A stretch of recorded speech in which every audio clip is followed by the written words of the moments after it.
Much Love of Reborns 13 here, and I am here with Miss Raylan.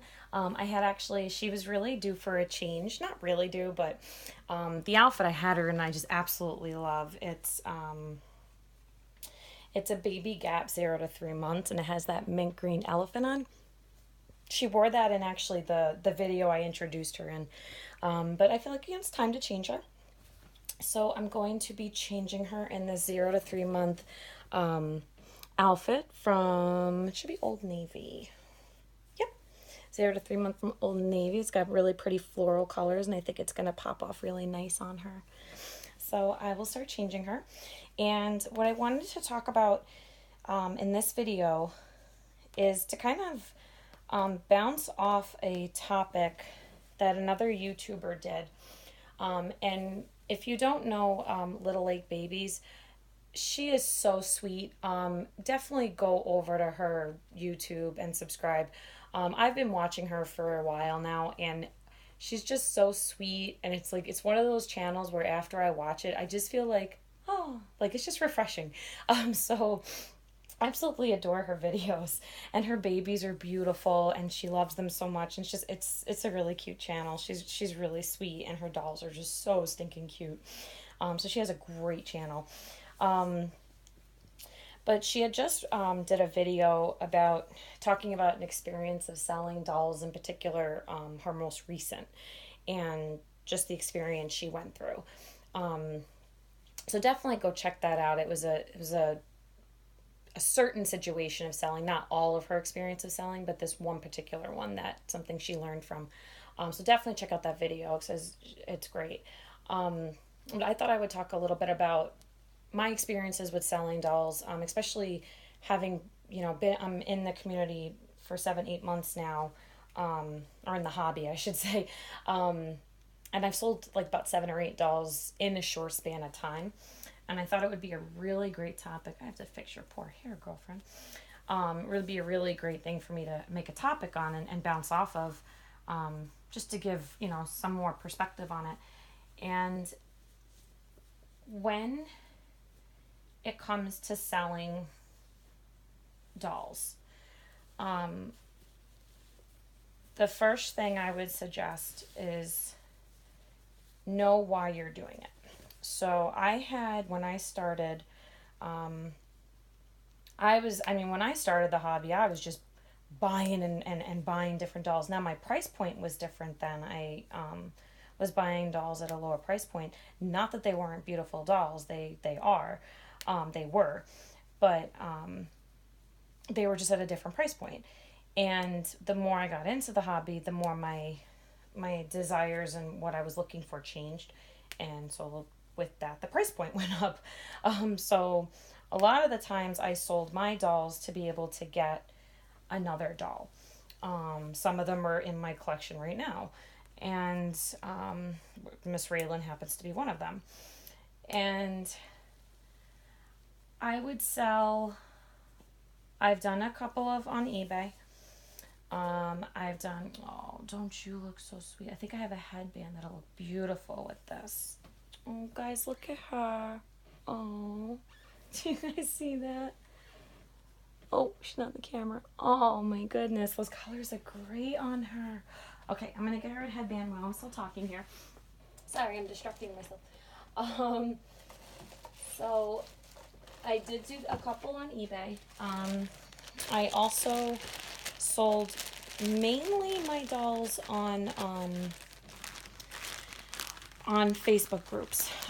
So I would make sure that I was finding Facebook groups that were really, trying to think of which headband I'm going to go with that one. That had, or this one could too, that had just, they felt like nice groups. Or I noticed, there were a large number of people. I also like joining the groups where you had to request to join, just because I didn't want things that I was posting going all over Facebook. Because I've kept my hobby just a little bit more private. My mom knows, and my husband and all that, but and my friends I met in the community. And my mom knows because she collects now too. I always stretch out headbands when I have them. Um, but I did sell on there, and I actually liked selling on the Facebook groups, mainly because I just got her to be a little more in view. Um, Mainly because you can talk to the people that you're selling the doll to, and really kind of get to know them. Whereas, like on eBay, unless they message you or you message them, you may not have as much correspondence going on. So that was nice. I also sold a couple of my dolls on Instagram. Once I started making the Instagram account, and I started to kind of go on there, and I did, I think, a couple of dolls on there. Um, but mainly I did it through the Facebook groups, and eBay, and I think one doll on Instagram, one reborn on Instagram. I think I had sold one of my minis on silicones on there. Um, and some of the things that I learned, I would get very stressed. Um, Usually I was selling a doll to put money toward another doll. So I was just always stressed that, like, what if this one didn't sell? I won't be able to get this one. And I, like, made myself all in a tizzy and just anxious and everything. And that just wasn't good. It just really doesn't put you in a good mindset when you're doing that. It becomes not enjoyable. Um, so I would say definitely just relax. Like, I wish, now going back, I wish I would have just relaxed and, sold the doll if I needed to. And if I missed out on the doll I wanted, you know what? Something else will come along. It's okay. Versus getting so upset about it. Um, and I did that to myself. I made myself stressed with that. But there were times where I was selling more than one doll. And for me, after a while, it got very overwhelming. Because I was selling so many dolls in such a short span of time, um, there were times I was selling two at a time, and then if my mom wanted to sell one, I was helping her, so now I was doing three at a time, and it was just getting to be too much. For me anyway, some people might be great at that. For me personally, it didn't sit well. But usually I had sold a doll to do that. There was one instance where somebody had asked if they could wait until, I forgot like what day of the week, like a week later to pay. And I had said sure. I was very new at the time. And then it wound up falling through. They didn't pay, they turned it down, and I had waited a whole week. And I had put the doll up as sold pending, so there were people that were putting, like, on the Facebook group, were liking the doll and making comments. And here I said sold pending. Now people have moved on, and then the doll didn't get sold, and now I'm back to trying to promote the doll again and trying to, take different pictures and trying to, find somebody who was interested in my doll. So that I learned quickly, not to do that. And what I typically do now is I will ask for some kind of deposit to hold a baby. So if somebody said to me, um, can I wait till next week? I would ask for a deposit and then I would hold the baby, just to keep myself and them safe. And if they couldn't, then I would say, okay, well, if the doll is still available by such and such a day, she's yours. You can, or he, whatever doll I was selling, you'll be the first one to know. So I did it that way just because it's never fun. And this was something in Little Lake's experience she just had. It's never fun to go through that and have, where you're trying to do something nice by, and this is what she said too, you're trying to do something nice by, helping somebody out to adopt a doll. And, I mean, just genuinely, like, like, I know for me anyway, like, I like making people happy. So, like, I want to see people happy. And I know how it was to start in the hobby. So, whatever you can do to help. But it can also negatively impact you. And like Little Lake said in her video, it is a business transaction. And that's very true. And you have to kind of, as hard as it is to not be emotional with our dolls, you do also have to keep the perspective of it's a business transaction, both buyer and seller, I think. But as a seller, you're in more control of how you handle it versus how a customer handles it. So definitely remember that. And then I've had some great experiences. I've had people who I've sold the doll to them, and I've made friends with those people. Um, they'll send me pictures and say how much they love their doll, and that part is very rewarding. My first doll I ever gotten was a Jade Asleep, by a friend of mine, who's an artist over on, I think I've mentioned her before, on reborns.com site, ABB for You Nursery. And she's the first person I ever bought a doll from. I bought many dolls from her after that. Her work is so good. And I did end up selling them because then I was looking at different dolls. But her work is nice. If you're looking to start, I would definitely suggest going there. Um, I had gotten the Jade sculpt, and she had this blonde curly hair, and I named it Gabby. And I was very attached to that doll, but after several months, I started wanting different looks in my dolls and different painting styles.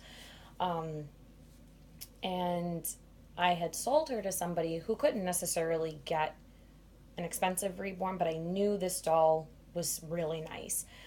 So I had dropped the price a little bit, and I sold it to her, and she is so happy with her. And she was getting her clothes, and she was telling me all about it, and I chat with her from every now and then. It just makes me feel so good that somebody has Gabby and really appreciates her. So I think, selling is definitely one, definitely remember it's a business transaction. Two, I would say don't get yourself overwhelmed like I did. Don't, just if you start feeling that overwhelmed and it becomes a negative, step back. Obviously, if you're currently in a transaction, finish that transaction, but don't keep adding on. You know what I mean? Like, if don't then add another doll to sell. Take your time. If you can take your time with the selling, it's so much easier. There might be situations where you can't. Something financial might come up and you need to sell that doll quickly. Okay, those are different circumstances. But if it's to get another doll like I did, and you start feeling, at first I didn't feel overwhelmed. I was like, all right, sell that doll, sell, I got this, I got this. But then after a while, I was doing it quite a bit. And, my turnover with my dolls was short period of time because I was still trying to figure out what I really wanted. And then that got very overwhelming. So I would say that. I would say, keep yourself in check. Make sure you're not getting yourself overwhelmed. Definitely, again, keep it as a business transaction. Protect yourself, protect the seller. PayPal goods and services for sure, especially if you don't know that person. Do an invoice, okay? Never friends and family. If you don't know the person, not friends and family. I've only done that with one person, and we are extremely good friends and have built a relationship, and that's that. Otherwise, I would not do it that way. But you want to keep yourself safe that in that sense. Don't send a doll until it's been paid for. I know that sounds silly. There have been people who have done that because they wanted to be kind. So I would suggest not doing that. Just again, remember it's a business transaction. And as much as you love your doll, like I know I'm pointing at Raylan. I'm not selling Raylan. And I'm going to hold her for a second. As much as you might, love your doll or be, hi, sweetie, and be attached to the doll that you're currently selling, just because you've had history with the doll, remember it's a business transaction. If for any reason, and this is one more thing I'm going to say, if you put a doll up for sale and you immediately regret that, take that sale thing down. Unless a business transaction has happened at that point, make sure when you're selling a doll, you thought it through. You know this is the doll you want to sell. Maybe you've lost the bond. Maybe you're looking for something else. Maybe you feel okay letting it go. Sometimes it's going to be hard. There's been my first Levi I had was very hard to sell, but in return I was able to get Leo. So, but I was okay with the decision. It was hard, but I was okay with it. So and unless it's a financial reason, that's a different story. That's going to be a hard one. I haven't been in that situation, so I can only imagine. That's tough to do, but otherwise, make sure you think it through and you know that this is the right decision. So, again, remember it's a business transaction. Keep you and the buyer safe. PayPal goods and services invoice. Make sure you don't get yourself overwhelmed. Keep yourself in check. Only sell as many as you can handle at that moment, like unlike me.